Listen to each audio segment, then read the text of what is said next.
Now we'll be using our template part B, which is going to be the kind of back side of our bow.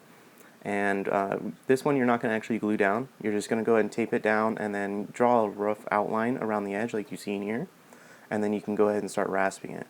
Now this is the back part of the bow that faces towards you now, that this is drawn on. The parts that are in the vise are actually the two parts that we just had our other template on.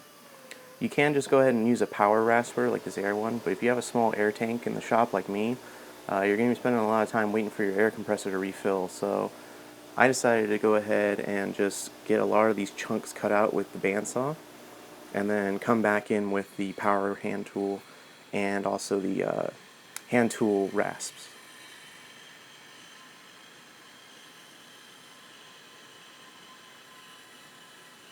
You don't need to worry about getting right on the line, just close enough, and then the rasp will get you the rest of the way.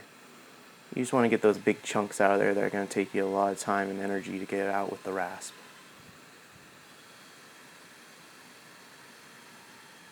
You can see I'm going around this kind of bulge here that's going to make the hand grip, and it's a curve, so I'm taking my time. So now I've got all the chunks going blocked out. I'm going to go ahead and lock it back in my vise and start rasping it all down.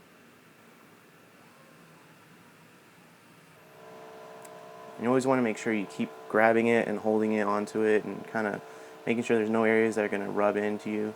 There's a little part here where it kept digging into the side knuckle of my thumb. So as you can see, I keep kind of wearing it down just a little bit and then put my thumb there because I don't want to go too far, because the more wood you remove, the weaker the riser becomes. So you want to get this healthy balance between being comfortable but also being enough material there so it's strong.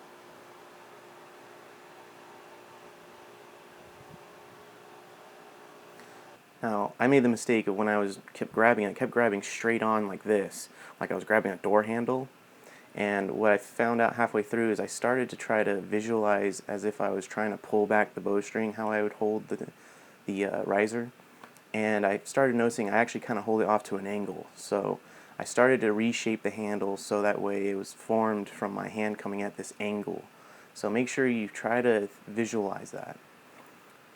Now when you're starting rasping, it's always hard on these sharp edges to get it started. The teeth of the rasp get caught up. But once you get that initial kind of edge gone, the rasping really goes really fast. You'd be amazed how fast these rasps take down that wood and get nice round edges. Now you notice I'm getting up towards that line, but that's actually the back of my riser point where it meets with the skis. So that's more decorative area. You'll notice in a few minutes when I turn it over, there's an area where I have a line that is where the skis mount. And that is an area you do not want to rasp at all. You want to leave that 20-degree angle cut nice and flat so you have a nice good surface to go ahead and bond your ski to.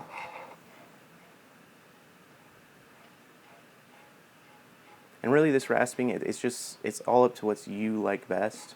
You're going to rasp it and shape it to your personal aesthetic.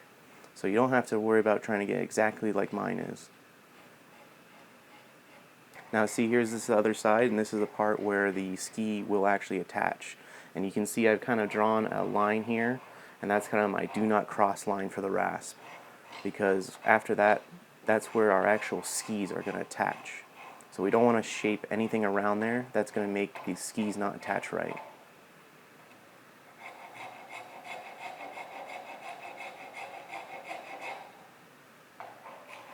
Now if your rasp the teeth start to fill up with pieces of wood and it's not taking as much of the wood down as it was before, what you can do is just get a wire brush and kind of run that in between the teeth and get all those bits of wood out of the rasp, and you'll find it will start cutting down deep into the wood again and start shaping faster.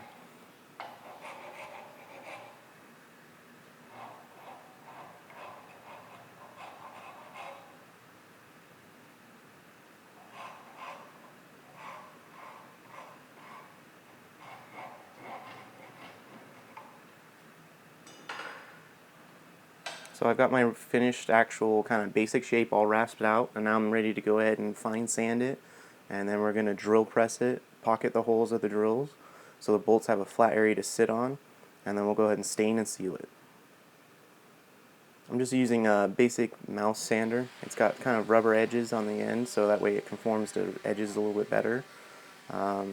I also, if you don't have one of these power sanders, you can just use a regular piece of sandpaper and just take your time. I'm just using a 120 grit to just get it a nice kind of smooth surface all around.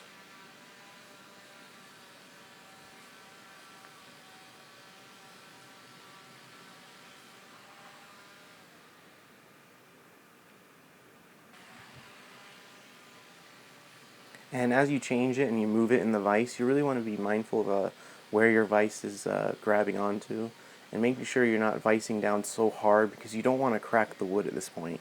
You've done a lot of work and you don't want to have to restart because you viced down so hard that you cracked and split the wood.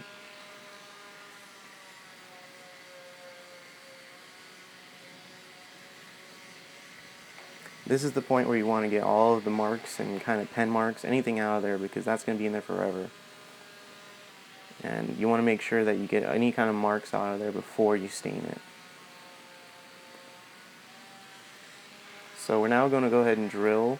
I'm just going to mark out 2 points from my drills, and I'm using a drill bit that matches my screws I'm using. And then I'm going to flip it over and go ahead and use a Forstner bit and go ahead and pocket those holes so I have a flat surface for my bolt to sit down on. I'm just using a General Stain red oak and just kind of putting a nice heavy thick coat on, and then I'm going to brush it away with that rag. And then I'm going to use a outdoor polyurethane coating, which is waterproofed. This will help prevent any kind of moisture from warping our riser or causing the veneers to split apart or anything like that.